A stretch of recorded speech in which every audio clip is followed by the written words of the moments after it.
एक सरकारी नौकरी, एक जिम्मेदार माँ, एक भरोसेमंद पति और फिर एक दिन सिर्फ खून से लथपथ फर्श और दो मासूम बच्चे जो अपने ही माँ के लाश के सामने खड़े थे।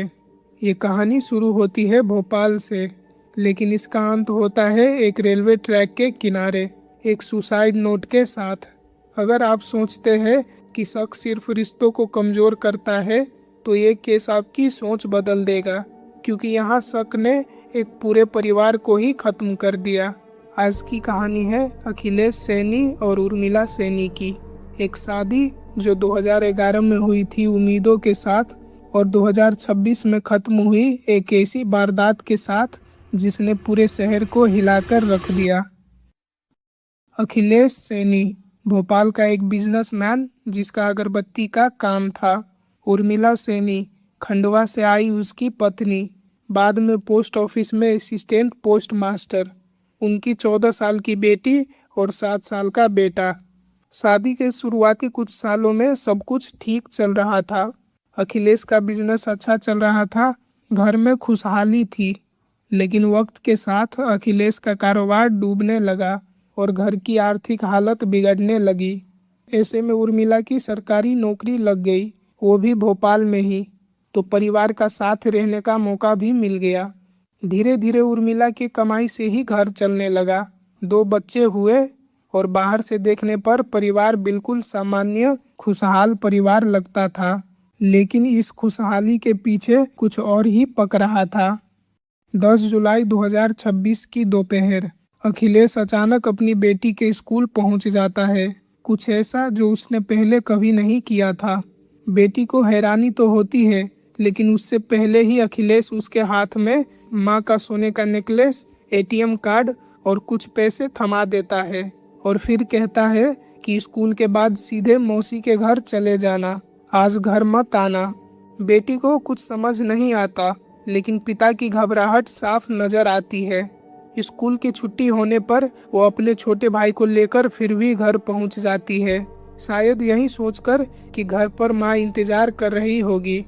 घर का दरवाजा खुला हुआ था, अंदर टीवी तेज आवाज में चल रहा था और जब बेटी अंदर गई तो जो मंजर उसके सामने था वो जिंदगी भर उसका पीछा नहीं छोड़ने वाला था। फर्श पर उसकी माँ का बेसुध लहूलुहान शरीर पड़ा हुआ था। इसके कुछ देर बाद पुलिस मौके पर पहुंचती है।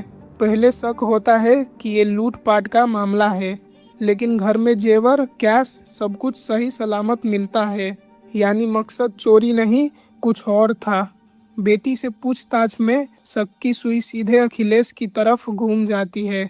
वहीं अचानक स्कूल पहुंचना, वहीं घबराहट, वहीं सामान बच्चों के हाथ में थमाना। फिर घर की तलाशी में मिलते हैं सबूत।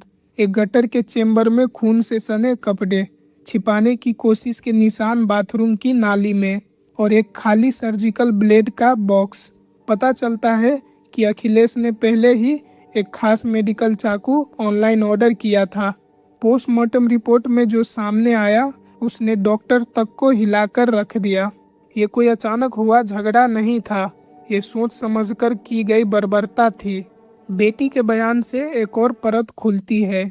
अखिलेश को लंबे समय से बेवजह अपनी पत्नी पर शक था। दिवाली पर दिया गया मोबाइल फोन असल में ट्रैकिंग का जरिया था, जिसे वो उर्मिला की हर कॉल और एक्टिविटी पर नजर रखता था।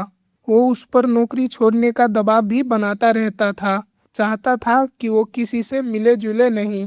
पहले भी पति पत्नी के बीच विवाद पुलिस तक पहुंच चुका था, समझौता भी हो चुका था, लेकिन हालात सुधरने की बजाय अंदर ही अंदर और बिगड़ने लगे और आखिरकार शक और कंट्रोल की सोच एक हत्या में बदल गई। घटना के बाद अखिलेश गायब हो जाता है। पुलिस हर तरफ तलाश करती है, रिश्तेदार, पुराने ठिकाने, सीसीटीवी फुटेज, लेकिन कोई सुराग नहीं मिलता। उसका फोन भी बंद था। फिर 19 जुलाई 2026 को खबर आती है कि गंजबा, सौदा और पवई रेलवे स्टेशन के बीच पटरी किनारे एक अज्ञात शव मिला है। आधार कार्ड से पहचान होती है, यही अखिलेश सैनी था। उसके जेब से एक सुसाइड नोट भी मिलता है, जिसमें वो अपने बच्चों की जिम्मेदारी अपने पिता को सौंपता है और अपनी बर्बादी के लिए किसी और को जिम्मेदार ठहराता है। ये केस कानूनी तौर पर कभी पूरा नहीं होगा, क्योंकि जिससे सवाल पूछे जाने थे उसने खुद ही जिंदगी खत्म कर ली। लेकिन ये पीछे छोड़ जाता है एक सवाल, दो मासूम बच्चे जो एक ही हफ्ते में माँ और पिता दोनों खो बैठे। ये कहानी बताती है कि रिश्ते तब नहीं टूटते जब कोई पैसे कमाए या आगे बढ़े। रिश्ते तब टूट जाते हैं जब भरोसे की जगह शक ले लेता है और प्यार की जगह नियंत्रण। आपकी इस केस पर क्या राय है, कमेंट में ज़रूर बताइए और मिलते हैं अगली कहानी में। तब तक के लिए ये वीडियो ज़रूर देख लेना।